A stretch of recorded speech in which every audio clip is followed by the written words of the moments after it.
Assalamualaikum warahmatullahi wabarakatuh. Yang terhormat Ibu Nurzalina Harjusah selaku dosen ekonomi makro. Di sini saya dan teman-teman saya yaitu kelompok 1 ingin mempresentasikan presidensi G20 di Indonesia. Adapun anggota kelompok 1 yaitu Ajeng Thalia Putri, Fabionesta, Fitri Amelia, Hervina Herawati, Maria Maxima Edepo, Nadia Ratnadewati, saya sendiri Natasha Arisanisa Putri, Rahma Sarita, Siti Fatima Zahra, dan Yasir. Ini merupakan materi-materi yang akan kita jelaskan. Yang pertama ada pengertian G20, sejarah G20, presidensi G20, dampak ekonomi, dan dampak politik. Materi pertama yaitu pengertian G20 akan dijelaskan oleh Ajeng Thalia Putri. Ajeng Thalia Putri, saya persilakan untuk menjelaskan materi tersebut. Terima kasih kepada moderator sudah mempersilahkan saya. Pengertian G20. G20 adalah kelompok informal dari 19 negara dan Uni Eropa, serta perwakilan dari International Monetary Fund atau IMF dan World Bank atau WB.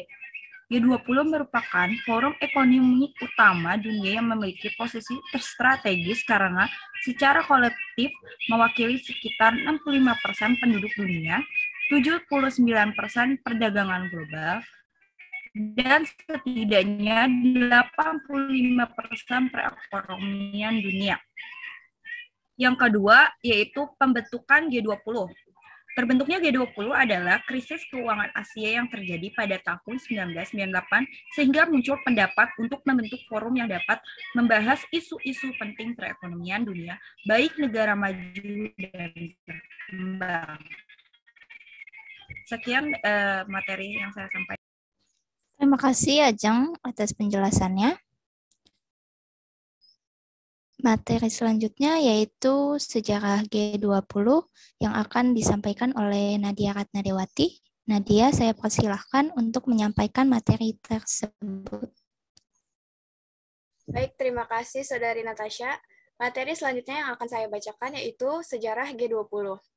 Pada tahun 1999, atas saran dari para Menteri Keuangan G7 yang beranggotakan Amerika Serikat, Inggris, Italia, Jepang, Jerman, Kanada, dan Prancis, para Menteri Keuangan dan Gubernur Bank Sentral G20 mulai melakukan pertemuan untuk membahas respon terhadap krisis keuangan global pada tahun 1997 sampai 1999. Sejak saat itu pula, pertemuan tingkat Menteri Keuangan dilaksanakan secara rutin pada musim gugur. Tanggal-tanggal dilaksanakannya KTT G20. KTT yaitu Konferensi Tingkat Tinggi. KTT pertama pada tanggal 14 sampai 15 November 2008 oleh Presiden Amerika George W. Bush mengundang para pemimpin negara-negara G20. Selanjutnya, KTT G20 kedua pada tanggal 1 sampai 2 April 2009 di negara Inggris, yang mana tepatnya di London, yang menjadi tuan rumah. KTT kedua di bawah koordinasi Perdana Menteri Inggris Gordon Brown. KTT ketiga dilaksanakan di Pennsylvania, tepatnya di Pittsburgh, pada tanggal 24 sampai 25 September 2009 di bawah koordinasi Presiden Amerika Serikat Barack Obama. Selanjutnya, KTT G20 keempat dilaksanakan di Kanada, tepatnya di Toronto, pada 26 sampai 27 Juli 2010 di bawah koordinasi Perdana Menteri Kanada Stephen Harper. Lalu di tahun yang sama, Presiden Korea Lee Myung-bak memimpin KTT Seoul pada 11 sampai 12 November 2010. Kemudian secara berturut-turut, KTT selanjutnya dilaksanakan di Prancis, Meksiko, Rusia, Australia, Turki, China, Jerman, Argentina, dan Jepang. G20 ini tidak memiliki sekretariat permanen. Dalam proses dan sistem kerjanya, G20 memiliki tuan rumah atau yang biasa disebut presidensi, yang ditetapkan secara konsensus pada KTT berdasarkan sistem rotasi kawasan dan berganti setiap tahunnya. Guna memastikan seluruh pertemuan G20 lancar setiap tahun, presidensi tahun berjalan serta presidensi sebelum dan presidensi selanjutnya secara intensif melakukan koordinasi kesinambungan agenda prioritas G20. Terima kasih, saya kembalikan pada moderator. Terima kasih Nadia atas penjelasannya. Selanjutnya yaitu materi ketiga, presidensi G20 yang akan disampaikan oleh Hervina Herawati. Hervina, saya persilahkan untuk menjelaskan. Baik, terima kasih Nadia. Saya akan membacakan materi yang ketiga, yaitu presidensi G20. Recover Together merupakan tema presidensi G20 tahun 2022 di Indonesia. Indonesia ingin membawa semangat pulih bersama, memberi manfaat yang tinggi bagi dunia, serta mengajak seluruh dunia untuk bahu-membahu dan saling mendukung dalam memasuki babak baru, yaitu pemulihan pasca pandemi yang inklusif dan berkelanjutan. Adapun beberapa agenda yang akan menjadi prioritas Indonesia pada presidensinya kali ini, antara lain, yang pertama ada exit strategi to support recovery, yaitu perlindungan forum G20 terhadap negara anggota yang masih berada di kondisi pemulihan di sektor ekonomi. Yang kedua ada addressing caring, effective secure future growth, yaitu meningkatkan produktivitas, memberikan perhatian lebih terhadap tenaga kerja, rumah tangga, serta pertumbuhan jangka panjang demi menangkis dampak yang berkepanjangan dari krisis. Selanjutnya yang ketiga ada payment system in digital era, maksudnya adalah perkembangan CBDC yang meningkatkan standar pembayaran antar bangsa. Selanjutnya yang keempat ada sustainable finance, yaitu mendukung perubahan positif menuju ekonomi yang rendah karbon dan keuangan berkelanjutan menggunakan cara pandang makroekonomi. Dan yang kelima ada financial inclusion, digital financial inclusion, dan SME finance. Maksudnya adalah pemanfaatan bank terbuka atau opening banking demi membangun produktivitas keuangan inklusif bagi UMKM, wanita, dan pemuda. Dan yang terakhir ada international taxation, yaitu implementasi rencana kerja mengenai rencana pajak bernama Base Erosion dan Profit Shifting yang dibentuk bersama OECD G20. Baik, terima kasih. Saya kembalikan ke Natasha. Terima kasih Hervina atas penjelasannya. Selanjutnya materi ini akan disampaikan oleh Fitri Amelia. Fitri Amelia, saya persilahkan. Baik, terima kasih untuk Natasha. Berikut merupakan potensi ekonomi yang akan didapatkan Indonesia sepanjang menjadi presidensi G20. Yang pertama, besar kecilnya angka konsumsi rumah tangga adalah sektor utama yang memengaruhi laju pertumbuhan ekonomi negara atau PDB nasional. Yang kedua, menjadikan forum ini sebagai salah satu cara agar Indonesia memperlihatkan dirinya di hadapan dunia dalam budaya Nusantara. Yang ketiga, pertemuan 1 tahun di berbagai kota akan memanfaatkan sektor pariwisata. Sekitar lebih dari 46 paket ditawarkan oleh pihak tuan rumah. Yang keempat, masifnya program pengadaan vaksin untuk menunjukkan keseriusan dan kemudahan. Baik, terima kasih. Saya kembalikan kepada Natasha. Terima kasih Fitri atas penjelasannya. Materi selanjutnya yaitu dampak ekonomi yang akan dijelaskan oleh Siti Fatimah Zahra. Saya persilahkan. Oke, terima kasih Natasha. Beberapa manfaat perekonomian dapat diterima Indonesia dari pelaksanaan forum G20 adalah sebagai berikut. 1. Menurut Kementerian Keuangan Sri Mulyani Indrawati, gelaran G20 akan menciptakan kontribusi sebesar 533 juta US dollar atau sekitar 7,4 triliun pada PDB Indonesia. Kedua, peningkatan konsumsi domestik hingga 1,7 triliun. Yang ketiga, G20 akan berkontribusi terhadap proyeksi peningkatan wisatawan mancanegara. Keempat, rangkaian kegiatan G20 di Indonesia akan melibatkan UMKM dan menyerap tenaga kerja sekitar 33.000 orang. Yang kelima, presidensi G20 akan mendorong investasi pada UMKM dalam negeri. Yang keenam, Indonesia akan berperan dalam mendesain kebijakan pemulihan ekonomi dunia. Yang terakhir, pemulihan ekonomi dunia dan domestik, serta peningkatan investasi dan kegiatan ekspor-impor yang tumbuh pesat. Terima kasih, saya kembalikan kepada moderator. Terima kasih Siti Fatimah Zahra atas penjelasannya. Selanjutnya yaitu akan dijelaskan oleh Maria Maxima Edepo. Maria, saya persilakan untuk menjelaskan. Oke, baik. Terima kasih, Natasha. Pertemuan VMCBG telah menghasilkan komunikasi yang menunjukkan komitmen dari seluruh anggota G20 dan dampak pemulihan perekonomian yang nyata bagi Indonesia. Komunikasi yang dihasilkan terdiri atas 5, yaitu yang pertama, infrastruktur.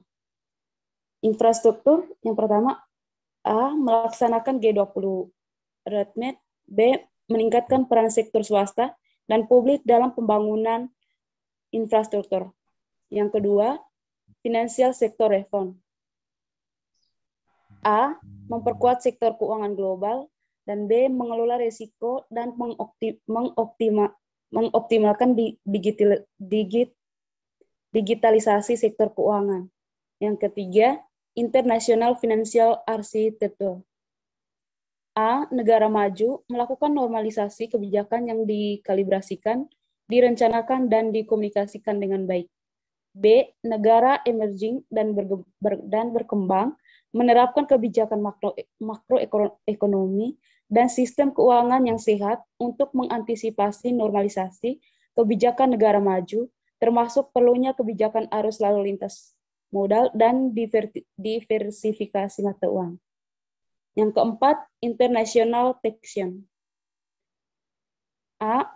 Menyepakati 2 pilar perpajakan internasional. Pilar pertama, prinsip perpajakan untuk sektor digital. Pilar kedua, global anti-base erosion untuk menghentikan upaya penghindaraan pajak. Yang kelima, sustainable finance. Yang pertama, A. Menuju net zero emission. Dan B. Perlunya komitmen dan kerjasama antara negara-negara G20 serta lembaga keuangan terkait pembiayaan perubahan iklim. Terima kasih, saya kembalikan ke Natasha. Terima kasih Maria atas penjelasannya. Selanjutnya materi kelima yaitu dampak politik yang akan disampaikan oleh Rahma Sarita. Rahma, saya persilakan untuk menjelaskan. Terima kasih moderator. Presidensi Konferensi Tingkat Tinggi G20 tahun 2022 sesuai dengan salah satu misi utama yang tercantum dalam visi pemerintahan Jokowi dan KH Ma'ruf Amin. Terkait dengan hal ini, dalam visi misi tersebut dituliskan secara eksplisit bahwa Indonesia memiliki misi untuk melanjutkan haluan politik luar negeri bebas aktif. Pilihan politik bebas aktif ini kemudian diatur dalam ketetapan MPRS nomor 12, MPRS nomor MPRS tahun 1966. Ini di mana dalam ketetapan itu mengandung 2 hal pokok. Yang pertama, politik bebas aktif merupakan sebuah sikap anti-imperialisme dan kolonialisme dalam bentuk apapun. Yang kedua, politik bebas aktif mengabdi pada kepentingan nasional. Sementara setelah era reformasi, politik bebas aktif diatur dalam ketetapan MPR nomor 4 /MPR tahun 1999 untuk lebih ditekankan pada bidang ekonomi yang berkaitan dengan hubungan kerjasama di dunia internasional. Sebab inti dari politik bebas aktif ini adalah mengedepankan perdamaian dunia. Sikap Indonesia menghendaki penghentian peperangan di Ukraina dan mendorong para pihak menempuh jalan perundingan sebagai jalur penyelesaian konflik dan tidak memihak konsekuensi dari perintah konstitusi. Kebijakan luar negeri Indonesia bebas dan aktif ini cukup menguntungkan sebab Indonesia memiliki legitimasi politik dan moral dari para pihak yang bersengketa. Terlebih dengan posisi Indonesia sebagai presidensi G20 menjadi tambahan bekal yang memadai untuk menguatkan perannya. Tantangan peran Indonesia sebagai juru damai Ukraina dan Rusia tentu sangat banyak. Salah satunya target Putin, Presiden Rusia yang menghendaki demilitarisasi Ukraina, menjadikan Ukraina sebagai negara netral, pengakuan kemerdekaan terhadap Republik Rakyat Donetsk dan Luhansk, serta denazifikasi tentu bukanlah proposal yang mudah diterima oleh Ukraina. Sebab tuntutan ini sama halnya mengakui disintegrasi teritorial Ukraina dan pelucutan militer Ukraina sebagai negara berdaulat. Terhadap klaim tuntutan kemerdekaan atas Donetsk dan Luhansk, Indonesia sebaiknya mendorong dilakukan referendum rakyat setempat secara fair, dan Indonesia dapat menawarkan sebagai bagian dari Joint Committee untuk melaksanakan referendum tersebut. Hasil referendum dapat menjadikan acuan kedua belah pihak. Terima kasih. Saya kembalikan kepada moderator. Terima kasih Rahma atas penjelasannya. Dan yang terakhir, kesimpulan akan disampaikan oleh Fabio Nesta. Fabio Nesta, tolong sampaikan kesimpulan dari presentasi ini. Oke, kita masuk ke bagian kesimpulan. Dari presentasi yang telah disampaikan, kesimpulannya adalah di tengah pandemi coronavirus disease 19, beberapa negara maju sudah menunjukkan pemulihan ekonomi yang lebih cepat dari perkiraan semula. Negara-negara yang tergabung dalam G20 memandang sangat penting agar pemulihan berjalan bersama dan dalam jangka waktu panjang tanpa memberikan dampak luka memar dan menimbulkan kesenjangan antar masyarakat di negara tersebut. Sebaliknya, negara-negara berkembang masih harus berjuang untuk memperbaiki perekonomian mereka, di mana termasuk Indonesia. Dengan adanya normalisasi kebijakan negara maju, bukan tak mungkin jalan untuk perbaikan. Terdapat perbedaan yang mencolok apabila negara berkembang tidak mengimbangi proses perbaikan serta pemulihan yang dilakukan pasca pandemi COVID-19. Merupakan suatu peluang yang dapat diambil dan diwujudkan oleh pemerintah Republik Negara Indonesia dengan memperdayakan sumber daya manusia yang melimpah, karena agar dapat menciptakan sektor lapangan ekonomi kreatif yang dapat menstimulus pertumbuhan dan perkembangan ekonomi yang ada dan menjadi unjuk gigi bahwa negara Indonesia mampu dan bangkit dari keterpurukan dan hambatan yang dihasilkan pasca pandemi, sesuai dengan tagline G20 Recover Together, Recover Stronger. Sekian saran dan kesimpulan, saya kembalikan ke moderator. Terima kasih Fabio atas penyampaian kesimpulan dan sarannya.